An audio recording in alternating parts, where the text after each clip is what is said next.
పాఠశాల వేద పాఠశాల ఆధ్యాత్మిక విద్యార్థుల అధ్యయనశాల ఆధ్యాత్మిక జీవిత పాఠాల పరిశోధనశాల ఆది నుండి బైబిలు క్లుప్త అధ్యయనానికి మరో సదవకాశం.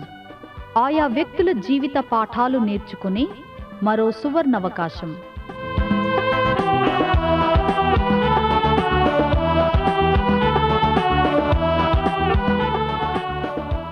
వినండి వేద పాఠశాల నూతన వర్తమానాలు.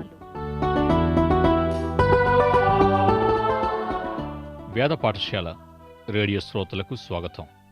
ఆదికాండము నుండి ప్రకటన గ్రంథం వరకు పరిశీలనాత్మకంగా పరిశుద్ధ గ్రంథమును అధ్యయనం చేయడంలో ఇప్పటికీ సగభాగం పూర్తయింది.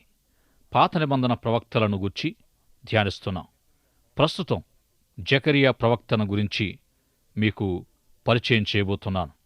ఈ ప్రవక్త ఏ విధంగా ఈ గ్రంథములో ప్రవచనాన్ని ప్రారంభించాడో మొదట చూద్దాం.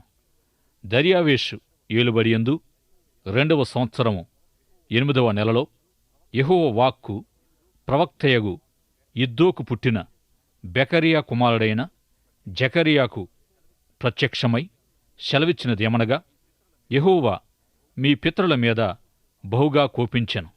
కావున నీవు వారితో ఇట్లనుము, సైన్యములకు అధిపతియగు యెహోవా సెలవిచ్చినదేమనగా, మీరు నా తట్టు తిరిగిన ఎడల నేను మీ తట్టు తిరుగుదునని సైన్యములకు అధిపతియగు యెహోవా సెలవిచ్చుచున్నాడు. మీరు మీ పితరుల వంటి వారై ఉండవద్దు. పూర్వీకులైన ప్రవక్తలు మీ దుర్మార్గతను, మీ దుష్క్రియలను మాని తిరుగుడని వారికి ప్రకటించినను వారు వినకపోయిరి, నా మాట ఆలకించకపోయిరి. ఇదే యెహోవా వాక్కు. మీ పితరులు ఏమైరి? ప్రవక్తలు నిత్యము బ్రతుకుదురా? నేను సెలవిచ్చిన మాటలను, కట్టడలను మీ పితరుల విషయములో నెరవేరలేదా? నెరవేరగా వారు తిరిగి మన ప్రవర్తనను బట్టియు క్రియలను బట్టియు యెహోవా మనకు చేయదలచిన ప్రకారముగా ఆయన అంతయు మనకు చేసియున్నాడని చెప్పుకొనిరి. చెర తదుపరి 3 ప్రవక్తల్లో 2వ ప్రవక్త జకరియా.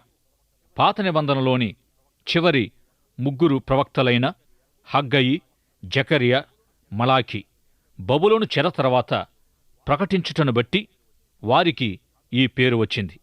హగ్గయి, జకరియాలు ఒకే కాలములో జీవించి ప్రకటించినది ఒకే విషయం. వీరిరువురు జెరుబ్బాబెలు నాయకత్వం క్రింద బబులోను నుండి తిరిగి వచ్చిన వారిలో ఉన్నారు.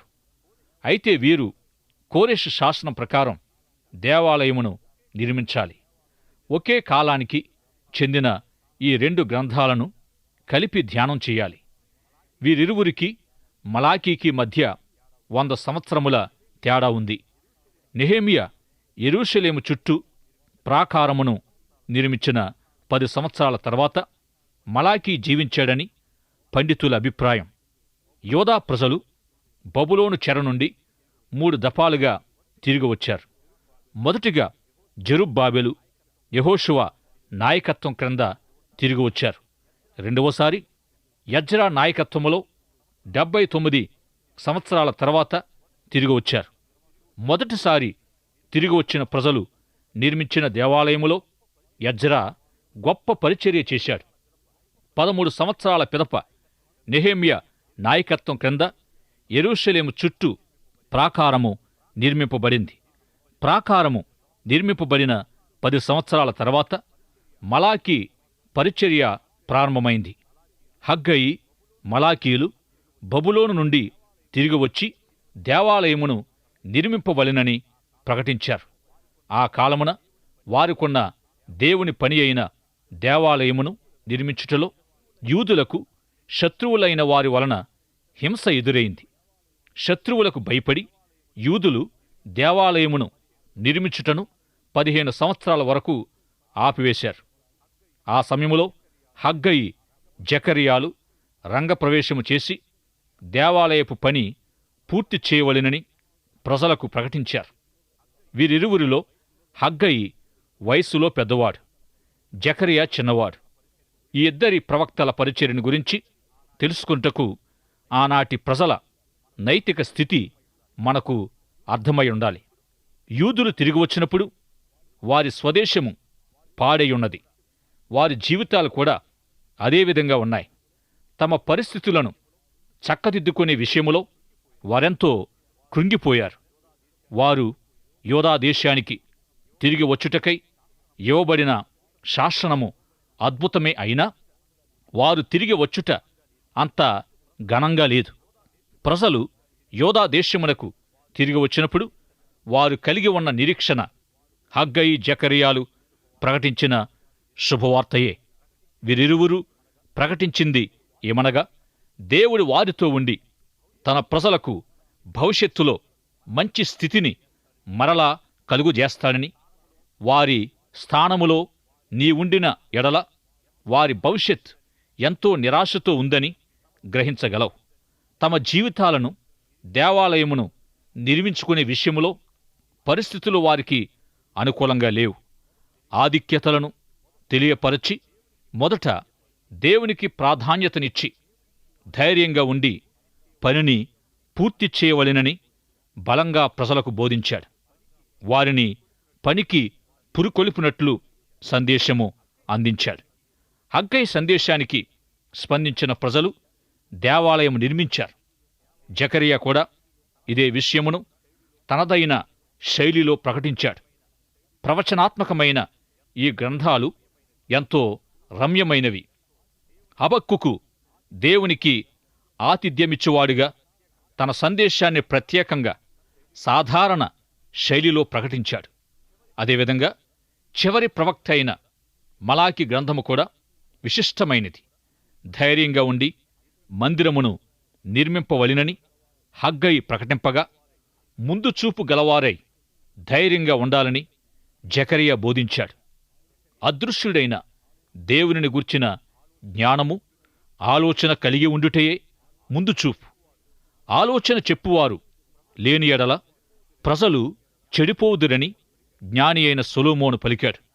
దేవుని గూర్చిన సరి అయిన అవగాహన, ఆలోచన లేని ఎడల ప్రజలు నిరుత్సాహపడి నిరాశ వలన పనిని పూర్తి చేయలేదు. హగ్గయి, జకరియా ఇరువురు ప్రజలను ధైర్యపరిచి దేవాలయ పనిని సంపూర్ణం చేయుటకై కలసి చక్కగా ప్రజలకు బోధించారు.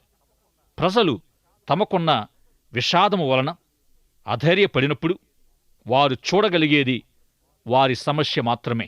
మీరును ఇలాంటి ఏదైనా సమస్యలో ఉంటే మీరు గ్రహించవలసింది మీ ఇరుగు పొరుగు వారికి కూడా సమస్యలు ఉన్నాయని. ఒకవేళ మీరు మీ ఇరుగు పొరుగువారితో మీ సమస్యలను పంచుకున్న ఎడల వారు కూడా తమకున్న సమస్యలను మీతో పంచుకుంటారు. ఒకసారి ఒక ఎత్తైన వంతెన మీద నుండి క్రిందికి దూకి ఆత్మహత్య చేసుకోబోచున్న ఒక వ్యక్తిని తప్పించుట కొరకై ఒక పోలీస్ అధికారి ఎంతో ప్రయాసపడి ఆ వ్యక్తి వద్దకు వచ్చి అతనిని ఆపాడు. అయితే తానెందుకు ఆత్మహత్య చేసుకోవాలనుకుంటున్నాడో 5 కారణాలు తాను చెబుతానని, అయితే తాను ఎందుకు ఆత్మహత్య చేసుకోకూడదో మరో 5 కారణాలు చెప్పమని పోలీస్ అధికారితో ఆ వ్యక్తి మనవి చేశాడు. ఆత్మహత్య చేసుకోకూడదు అని పోలీస్ అధికారి చెప్పిన తర్వాత ఆ వ్యక్తి తాను ఎందుకు ఆత్మహత్య చేసుకుంటున్నాడో పోలీస్ అధికారితో చెప్పిన వెంటనే వారిరువురూ కలిసి అక్కడి నుండే క్రిందికి దూకి మరణించారు. అదేవిధంగా మీరు కూడా మీ పొరుగువారితో మీ సమస్యలను పంచుకోవడం ద్వారా నష్టమే ఎక్కువ కలుగుతుంది. ప్రజలు ఎదుర్కొనే సమస్యలను నిజంగా తెలుసుకొని విచారింపక తప్పదు. అలాంటి పరిస్థితుల్లో ఉన్నవారికి జకరియా బోధించాడు. మీ కుటుంబములో మరణం సంభవిస్తే మీకు భయంకరమైన వ్యాధి కలదని తెలిసినప్పుడు మీరు చూడవలసింది దేవుని వైపు. హబక్కుకు వలె ఆత్మీయ ప్రాకారం ఎక్కి ఇటువంటి ఆపదల ద్వారా దేవుడు మీ జీవితములో ఏమి జరిగించనయ్యున్నాడో దేవుని యొద్ద నుండి తెలుసుకోవాలి. అలాంటి క్లిష్ట సమయాల్లో దేవుని మెల్లని స్వరం మీరు వినగలగాలి. యోధా ప్రజలు ఇటువంటి దుఃఖకరమైన పరిస్థితుల్లో ఉన్నారు. 70 ఏళ్ల బబులోను చెర తర్వాత యూదులు తమ స్వదేశానికి తిరిగి వచ్చారు. కొందరికైతే బబులోను చెర మాత్రమే తెలుసు. వృద్ధులైన వారికి చెరకు ముందున్న పరిస్థితులు కూడా తెలుసు. యెరూషలేం పట్టబడినప్పుడు తమకు ప్రియమైన వారు ఏ విధంగా చంపబడ్డారో వారికింకా జ్ఞాపకం ఉంది. వీరైతే 70 సంవత్సరాలు బబులోను దేశములో బానిసలుగా జీవించవలసొచ్చింది. వారి ధైర్యము చెడిపోయింది.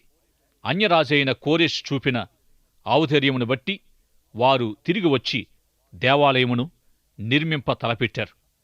మీరును ఇలాంటి కష్ట సమయాల్లో ఉన్నప్పుడు మీరు చూచేది ఏమిటి? ప్రవక్తలకు దేవుడు వేసిన ప్రశ్న ఇదే. దేవుడు ప్రవక్తలను, నీవేమి చూస్తున్నావు ఏలియా? నీవేమి చూస్తున్నావు యెహెజ్కేలు?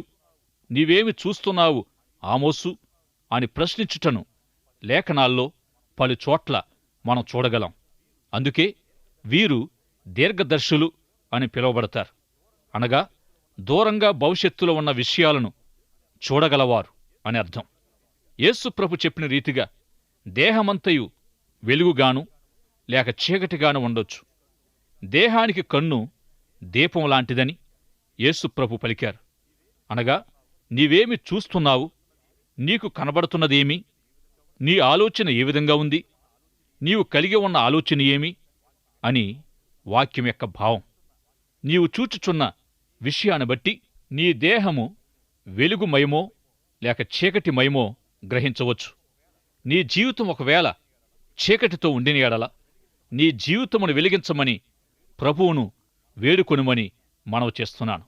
యోధా జనాంగమున్న పరిస్థితులను బట్టి వారికి మంచి వార్త అవసరమైంది.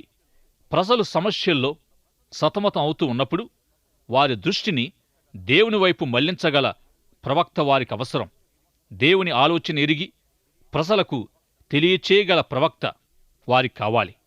ప్రవక్తలనగా కరువు, మరణము, విపత్తు, నాశనము మొదలగు వాటిని మాత్రమే గాక దేవుని ఆలోచనను పరిపూర్ణంగా బయలుపరిచేవారై ఉండుట అవశ్యము.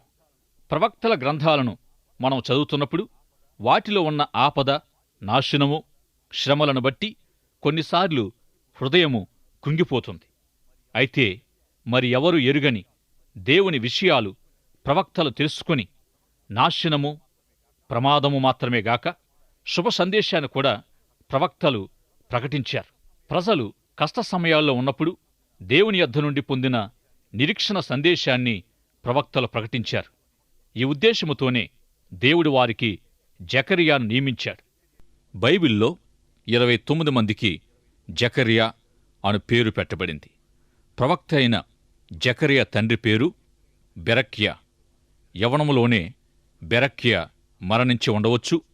అందుకే తాత అయిన ఇద్దో పెంచి పెద్ద చేయడం వల్ల ఇద్దో కుమారుడని వ్రాయబడింది. జకర్యా అనగా యెహోవా జ్ఞాపకము చేసుకొనును అని అర్థం. బెకర్య అనగా యెహోవా దీవించును. ఇద్దో అనగా తన నిర్ణయ కాలమని అర్థం. ఈ 3 హెబ్రీ నామాలతో ప్రారంభమైన జకర్యా గ్రంథమును అర్థం చేసుకొనుటకు నామముల అర్థం తెలుసుకొనుట ఎంతో అవసరం. ఈ 3 పేర్లను బట్టి యెహోవా జ్ఞాపకం చేసుకొని యెహోవా దీవించును, తగిన నిర్ణయ కాలమున అను సందేశము జకర్యా ప్రకటింపమన్న చక్కని వర్తమానమని మనం గ్రహించవచ్చు. అబ్రాహామునందు దేవుడు మిమ్మును ఏర్పాటు చేసుకొని దేవుడి మిమ్మును జ్ఞాపకం చేసుకొనుచున్నాడు. ఐగుప్తులో 10 తెగుళ్లు రప్పించి ఎర్ర సముద్రమును చీల్చి అరణ్యములో పోషించి ఆశ్చర్యకరంగా దేవుడు ఐగుప్తు నుండి విమోచించాడు. తన చిత్త ప్రకారంగా మిమ్మును దీవిస్తాడు అని జకర్యా ప్రకటించాడు. జకర్యా ద్వారా దేవుడందించిన అతి ప్రాముఖ్యమైన విషయమేమనగా, మీరు నా వైపు తిరిగిన ఎడల నేను మీ వైపు తిరిగేదను. యోధా జనాంగము తిరిగి స్వదేశానికి వచ్చుట దేవుని వైపు మల్లుట కాదు.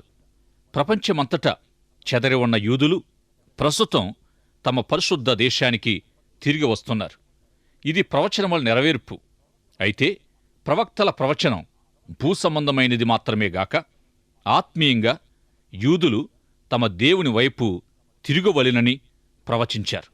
అందువలన ప్రజలు యోదయ, యెరూషలేముకు తిరిగి వచ్చుటగాక దేవుని వైపు తిరుగవలెనని జకరియా ప్రకటించాడు.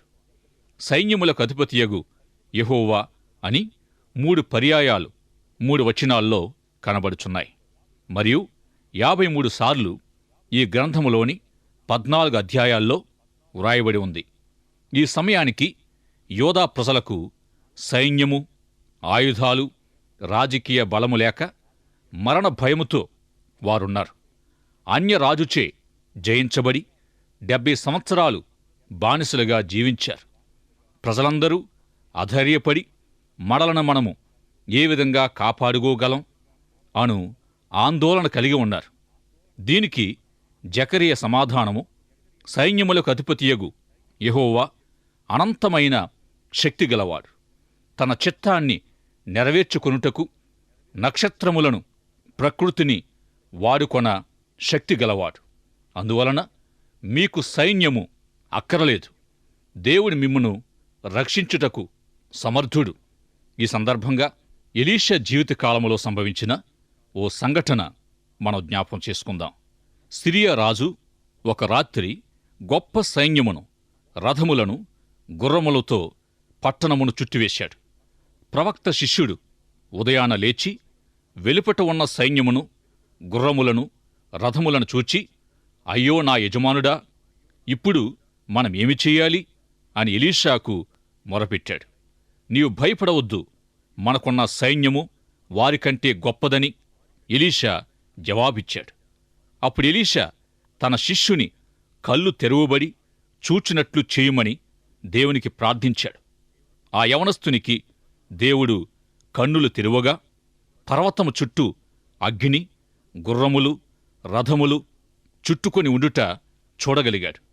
సైన్యములకు అధిపతియగు యెహోవా అను పేరుకొన్న అర్థమిది.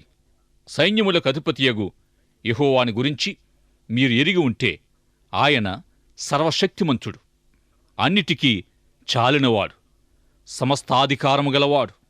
గనుక తన శక్తి చేత మిమ్మును కాపాడి తన చిత్తమును నెరవేర్చుకుంటాడు అని జకరియా ప్రజలకు సందేశాన్ని అందించాడు. ఈ విషయాన్ని వివరిస్తూ, మీరు దేవుని వైపు తిరిగిన ఎడల దేవుడు మీ వైపు తిరుగుతాడని బోధించాడు. దేవుని యొద్దకు రండి, అప్పుడాయన మీ యొద్దకు వచ్చునని యాకోబు తెలియపరిచిన విధంగానే జకరియా ప్రకటించాడు. దేవుడు తన ప్రజలతో మాట్లాడి తన వాక్యాన్ని ప్రజలకు బయలుపరచుట ద్వారా తన చిత్తాన్ని వారికి విశదపరుస్తాడని జకరియా వివరించాడు. నీవు దేవుని యొద్దకు వచ్చి నీ విషయమై దేవుని చిత్తమును గ్రహించుట ఎంతో మంచిది. ఈ విధంగా దేవుని వాక్యముతో నీ జీవితమును ఆరంభించుమని ప్రేమతో కోరుచున్నాను. ఎందుకనగా వినుట వలన విశ్వాసము కలుగును. దేవుని వాక్యములో దేవుని చిత్తమును నీవు గ్రహించగలవు. దేవుని ఆలోచన తెలుసుకుని నీవు ఏ మార్గములో నడవాలో నీవు తెలుసుకోగలవు. వాక్యము నీ పాదములకు దీపమును, నీ త్రోవకు వెలుగుగా ఉంటుంది. దేవుని వాక్యము ద్వారా దేవుని యొద్దకు తిరిగి రండని జకరియా స్పష్టముగా ప్రకటించాడు. యెషయా వలె జకరియా రాబోయే మెస్సియాను గూర్చి ఎక్కువగా ప్రవచించి ఉన్నాడు. చిన్న ప్రవక్తలందరిలో మెస్సియాను గురించి ఎక్కువగా ప్రవచించింది జకరియాయే. మెస్సియా ద్వారా ప్రజలు తండ్రి అయిన దేవుని యొద్దకు రావాలని జకరియా ప్రకటించాడు. మెస్సియా వచ్చి తెలియచేయునది ఏమనగా, నేనే మార్గమును, నా ద్వారా తప్ప ఎవడునూ తండ్రి యొద్దకు రాలేడు. యేసు ప్రభు ఈ మాటలు తన శిష్యులతో చెప్పినప్పుడు ప్రవక్తైన జకరియా పలికిన ప్రవచనం నెరవేరిందని వారు గ్రహించారు. యేసు ప్రభు యోహాను సువార్త 14వ అధ్యాయములో ఈ విధంగా సెలవిచ్చాడు. దేవుని యందు విశ్వాసముంచుచున్నారు, నాయందును విశ్వాసముంచుడి. తండ్రి యొద్దకు మార్గము నేనే. మెస్సియా ద్వారా ప్రజలు దేవుని వైపు మల్లుకోవాలని జకరియా ప్రకటించాడు. పరిశుద్ధాత్మ ద్వారా ప్రజలు దేవుని యొద్దకు రావాలని, ఈ విధంగా ప్రజలు దేవుని వైపు తిరుగుటకు 3 మార్గాలను జకరియా ప్రకటించాడు. యోధా ప్రజలు ఆర్థికంగా, రాజకీయంగా, సామాజికంగా నలిగిపోయి ఆందోళనలతో జీవితము గడుపుచు మమ్ములను ఎవరు కాపాడతారని చెప్పుకున్నప్పుడు జకరియా వారికి చక్కగా అందించిన సందేశము శక్తి చేతనైనను బలము చేతనైనను కాక నా ఆత్మ చేతనే ఇది జరుగునని సైన్యములకు అధిపతిగా యెహోవా సెలవిచ్చెను. జకరియా సందేశములో తండ్రి అయిన దేవుడు మనకు వాక్యమును దయచేయుచున్నాడని, తండ్రి తన కుమారుణ్ణి అనగా చిగురు అనుగ్రహించుననియు, దేవుడు పరిశుద్ధమైన ఆత్మ ద్వారా తన ప్రజల వైపు తిరుగుతాడని త్రిత్వముని గూర్చి సూచించి ఉన్నాడు. ప్రజలు దేవునికి విధేయులై దేవుని వైపు తిరిగిన ఎడల దేవుడు వారి వైపు తిరుగునని జకరియా పదే పదే ప్రకటించాడు. జకరియా గ్రంథములో మొదటి 6 అధ్యాయాల్లో 8 సార్లు దేవుని ప్రజలకు దర్శనాలు చూపబడ్డాయి. దర్శనమనగా ప్రత్యక్షత, తెర వెనుకనున్న విషయాలను తెర తీసి చూపించుటయే దర్శనముల ఉద్దేశం. దేవుడు తెరను తొలగించని ఎడల విషయాలు మనకు అర్థం కావు. మరణ భయానికి లోనై ఎంతో అధైర్యపడి నిరాశతో నిస్పృహతో ఉన్న ప్రజలను ప్రవక్త ధైర్యపరుస్తూ ఉన్నాడు. శక్తివంతుడైన దేవుడు మీ పక్షమున శక్తిగల కార్యములు జరిగించి మీ సమస్యలను పరిష్కరించునని ప్రకటించాడు. వారికొన్న సమస్యను చక్కగా తెరతీసినట్లు వివరింపగల నైపుణ్యం జకరియా కలిగి ఉన్నాడు. బలంగా ఉండి పని జరిగించండని యోధా ప్రజలకు హగ్గై ప్రకటింపగా, వారి బలానికి ఆధారము ఆలోచనయని దర్శనము ద్వారా దేవుని ఆలోచనను జకరియా తెలియపరిచాడు. దృశ్యమైన పరిస్థితులను చూచి యూదులు అధైర్యపడి ఉండగా వారి సమస్యల నుండి బయటపడుటకు అదృశ్యుడైన దేవుని వైపు వారి దృష్టిని జకరియా మళ్లించాడు. జకరియా దర్శన రహస్యాన్ని ఎన్నో శ్రమలను ఎదుర్కొనిన పౌలు గ్రహించి ఉన్నాడు. కష్ట సమయాల్లో దేవుని వైపు గురిపెట్టి చూడాలని పౌలు బోధించాడు. ఇతరులకు లేని ఆధిక్యత నిజంగా మనం కలిగి ఉన్నాం. ఎందుకనగా మనం పరలోక విషయాలను చూస్తూ పరలోకము నుండి స్వరాన్ని వినగలుగుచున్నాం. పౌలు ఈ విధంగా ప్రకటించాడు, కావున మేము అధైర్యపడం. మా బాహ్య పురుషుడు కృషించుచున్నను, ఆంతర్య పురుషుడు దినదినము నూతనపరచబడుచున్నాడు. మేము దృశ్యమైన వాటిని చూడక అదృశ్యమైన వాటినే నిదానించి చూచుచున్నాం. గనుక క్షణమాత్రముండు మా చులకని శ్రమ మా కొరకు అంతకంతకు ఎక్కువగా నిత్యమైన మహిమాభారమును కలుగుచేయుచున్నది. ఏలయనగా దృశ్యమైనవి అనిత్యములు, అదృశ్యమైనవి నిత్యములు. దృశ్యమైన ఈ లోకములో బలంగా ఉండుటకై అదృశ్యమైన దేవుణ్ణి చూడగలిగి ఉండాలని పౌలు 2వ కొరింథీ పత్రిక 4వ అధ్యాయంలో పలికాడు. Doctor G camp bell Morgan అనే ప్రసిద్ధ బైబిల్ పండితుడు జకరియా సందేశంపై ఈ విధంగా వ్యాఖ్యానించాడు. బలము కలిగి ఉండుట దర్శనమునకు నిదర్శనం. దినములు చీకటిమయమైన దృశ్యమైన వాటిని మాత్రమే మనం చూడక అదృశ్యమైన వాటిని మనం చూడాలి. శక్తి వెనుకనున్న రహస్యము దర్శనం. బలము కలిగి ఉండుట దర్శనానికి నిదర్శనం. మేము అవి ఇవి చూస్తున్నామని చెప్పుకుంటూ ఏమీ చేయని వారి మాటలను నేను నమ్మను. వారి దృష్టి అరువు తెచ్చుకున్నట్లుగా వారు చూచేది పటము మాత్రమే గాని సజీవమైన సత్యము కాదు. అయితే అదృశ్యమైన వాటిని చూడగలవారు పరిస్థితులను లోపరుచుకుని జయిస్తారు. అపజయ సమయములో దేవుడు సమీపములో ఉన్నాడు అని గ్రహింపు కలిగి తనకు అందుబాటులో ఉన్న విషయాన్ని దృఢంగా పట్టుకుని పోరాడిన ఎడల అతడు పుష్పం వలె వికసిస్తాడు. దర్శనమును వివరించుట వలన పొందిన శక్తితో మనుషులు కష్ట సమయాలను తమకు లోపరుచుకుంటారు. యోధా ప్రజలు నానా సమస్యలతో సతమతమవుతూ ఉన్నప్పుడు జకరియా వారికందించిన సందేశమిదే. దేవుడు తన ప్రజల ఎడల 3 విధాలుగా పనిచేయుచున్నాడు. 1 వారితో మాట్లాడి తన చిత్తము తెలియజేయుట. 2 రానయున్న మెస్సియాని గురించి ప్రవచించుట. 3 మీరు నా వైపు తిరిగిన ఎడల నేను మీ వైపు తిరుగుదునని సైన్యములకు అధిపతిగా యెహోవా సెలవిచ్చుచున్నాడు. శక్తి చేతనైనను బలము చేతనైనను కాక ఆత్మచేత మీ వైపు దేవుడు తిరుగునని తెలియజేశాడు. మీరు దేవునికి దూరంగా ఉండి ఎల్లప్పుడూ దేవుని చెంతకు రాని ఎడల ఇప్పుడే దేవుని యొద్దకు వచ్చి మీ వ్యక్తిగత జీవితములో దైవ చిత్తాన్ని తెలుసుకోండి. దేవుడు మిమ్మల్ని దీవించునుగాక. ఆమెన్. మీరింతవరకు వేద పాఠశాల తరగతుల్లో బైబిలు వ్యక్తుల జీవితాల నుండి కొన్ని పాఠాలు వింటూ ఉన్నారు. ఈ ఆధ్యాత్మిక పాఠాలు మీ వ్యక్తిగత కుటుంబ జీవితాలకు ఎంతో సహాయపడగలవని భావిస్తున్నాము. మీరు పొందిన మేలులు మాకు వ్రాయండి. ఈ సందేశాలు మరింత సులభంగా అర్థం చేసుకోవడానికి సహాయకరంగా ఉండుటకు ఒక ఉచిత బైబిల్ గైడు మీకు పంపించగలం. మా చిరునామా: వేద పాఠశాల, రేడియో విశ్వవాణి, తపాలా సంచి 4, సికింద్రాబాద్ 500017. మా ఇమెయిల్ ఐడి telugu@radio882.com.